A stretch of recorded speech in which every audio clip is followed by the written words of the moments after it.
won't hesitate to run up on your boy.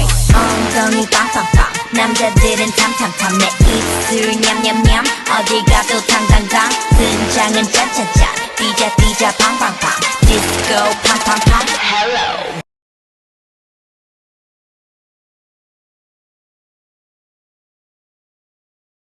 Assalamualaikum kepada Ustaz Hazin dan rakan-rakan sekalian. Pada hari ini, saya dan ahli kumpulan saya akan membentangkan sebuah tajuk iaitu isu gangguan seksual remaja di Malaysia. Sebelum kami memulakan pembentangan kami, izinkan saya memperkenalkan ahli kumpulan saya yang lain iaitu Nur Hidayah, Nurul Ain dan saya sendiri iaitu Nur Izzatul Adibah. Apakah yang dimaksudkan dengan gangguan seksual? Gangguan seksual bermaksud sebarang sentuhan atau perbuatan yang tidak diingini yang boleh mengakibatkan ketidakselesaan kepada mangsa. Gangguan seksual juga boleh dikategorikan kepada dua bahagian iaitu secara langsung dan secara tidak langsung. Ia juga boleh dibahagikan kepada beberapa kategori iaitu secara lisan atau tidak lisan, secara visual atau tidak visual, secara bersentuhan atau psikologi serta fizikal seseorang mangsa. Levy dan Paludi juga menyatakan bahawa maksud gangguan seksual itu sendiri juga sukar untuk difahami dan didefinisikan kerana tiada singkatan yang mudah untuk difahami. Perkataan isu itu sendiri sering dibahaskan di dalam perbincangan atau perdebatan dalam mengatasi sesuatu masalah walaupun pada keadaan tidak disenangi dan tidak diingini. Gangguan seksual didefinisikan sebagai perlakuan yang kurang disenangi melalui kata-kata, isyarat ataupun sentuhan. Contohnya seperti kata-kata lucah atau perbuatan meraba mangsa itu sendiri yang dilakukan oleh kaum lelaki terhadap wanita. Menurut pandangan Islam, remaja itu ditakdirkan sebagai cukup dewasa dan cukup umur. Menurut Imam Al-Ghazali, remaja ditakrifkan sebagai golongan yang telah mencapai akil balik, yang telah mencapai kesempurnaan akalnya sendiri dan matang terhadap sesuatu benda. Terdapat 3 objektif kajian semasa kami menyediakan kertas kerja khusus ini. Objektif kajian kami yang pertama ialah mengenal pasti kefahaman secara keseluruhan mengenai gangguan seksual yang berlaku dalam kalangan remaja. Objektif kajian kami yang kedua ialah mengenal pasti cabaran remaja di dalam menangani gangguan seksual di dalam kehidupan harian. Objektif kajian kami yang terakhir ialah menjadikan iktibar dan teladan untuk menyedarkan masyarakat bahawa isu ini semakin berleluasa. Hai, yang seterusnya adalah jenis-jenis gangguan seksual. Menurut Kementerian Sumber Manusia, terdapat 5 jenis gangguan seksual. Yang pertama adalah gangguan secara lisan. Bentuk gangguan ini dapat dilihat dalam pertuturan yang berunsur seksual dengan menggunakan bahasa lucah melalui perbualan, kritikan atau tingkah laku perbuatan seseorang itu.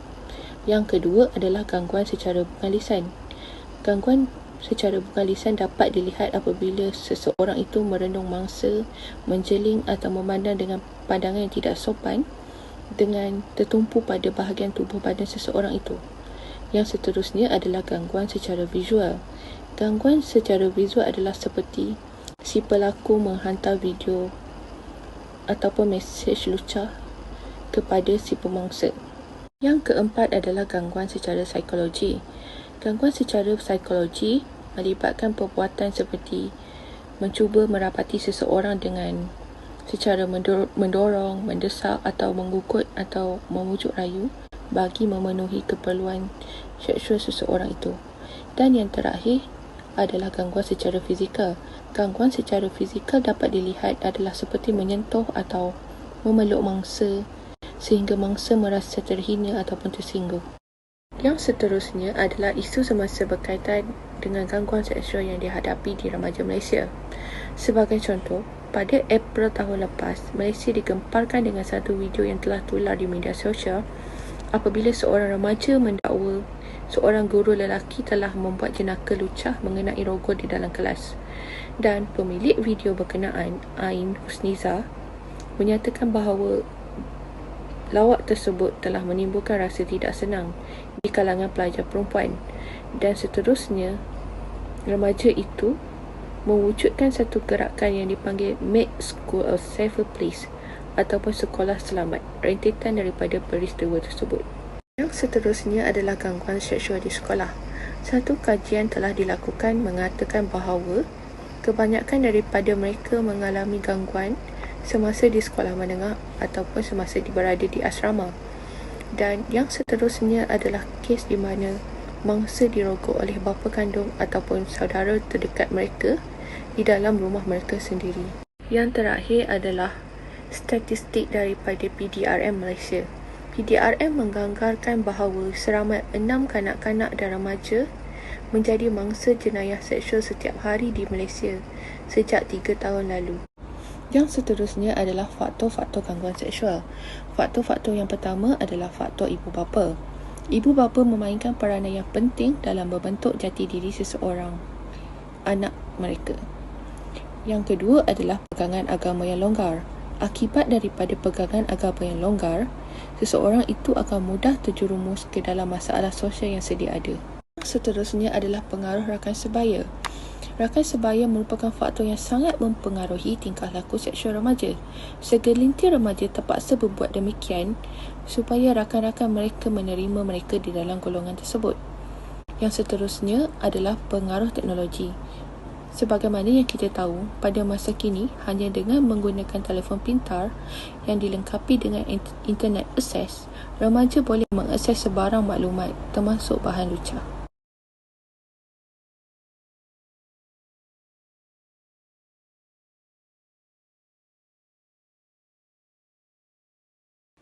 Kesan terhadap masalah kesihatan terbagi kepada beberapa jenis dari segi lisan, fizikal dan sebagainya. Banyak yang mengalami dari segi faktor usia remaja. Kesihatan yang terlibat pada usia remaja ialah migrain, muntah-muntah, tekanan perasaan, hilang selera makan dan gangguan tidur yang tidak menentu, mengakibatkan kesihatan remaja semakin merosot. Dari segi emosi, gangguan seksual boleh memberi kesan yang sangat besar kepada emosi pelajar. Misalnya, remaja akan mengalami kemurungan yang serius, mengalami masalah kesihatan dan kurang keyakinan dalam diri. Emosi juga menyebabkan remaja menjadi lebih mudah mengalami stres, mudah menangis, panas baran sehingga hilang maruah diri dan hilang rasa hormat terhadap diri sendiri. Okey, dari segi psikologi, mangsa akan terdedah kepada kemurungan di mana jika kemurungan itu terlalu tinggi akan menyebabkan berlakunya depresi pada diri mangsa. Pengalaman buruk di masa lalu seperti gangguan seksual boleh berkembang menjadi trauma yang dibawa oleh remaja seumur hidup sehingga menjejaskan hasil kerja pelajar dan juga keputusan peperiksaan. Seterusnya, kesihatan ke atas kehidupan remaja. Mereka akan merasa bimbang dan curiga terhadap kawasan di sekeliling. Mereka juga akan sentiasa berasa takut dan akan sentiasa berada dalam keadaan yang tidak stabil. Mangsa gangguan seksual akan mula hilang rasa yakin untuk mempercayai orang-orang di sekeliling mereka, termasuklah keluarga mereka sendiri.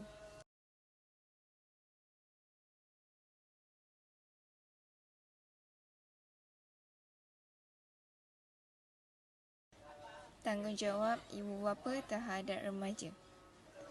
Langkah yang pertama ialah tanggungjawab ibu bapa terhadap remaja.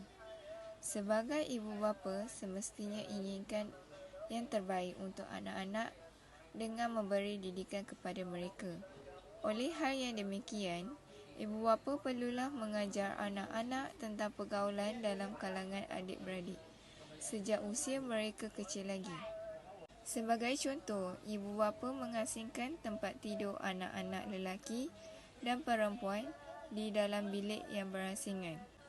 Tindakan ibu bapa mengasingkan tempat tidur dapat menjaga aurat dan pergaulan antara anak perempuan dan lelaki. Penggunaan media sosial. Remaja perlu berhati-hati dengan menjaga keselamatan diri semasa menggunakan media sosial. Media sosial merupakan salah satu laman yang membolehkan penggunaan berkomunikasi secara atas talian. Tidak dapat dinafikan, media sosial mempunyai perkara yang mendatangkan kebaikan dan keburukan terhadap pengguna. Tanggungjawab sebagai remaja perempuan dan lelaki. Langkah yang boleh diambil adalah tanggungjawab sebagai remaja perempuan dan lelaki. Isu gangguan seksual yang berlaku masa kini telah mengganggu keselamatan remaja perempuan serta lelaki tanpa mengira agama dan kaum. Para remaja haruslah menjaga pandangan semasa bergaul dengan rakan sebaya dan menutup aurat bagi mengelakkan gangguan seksual berlaku dalam kalangan mereka.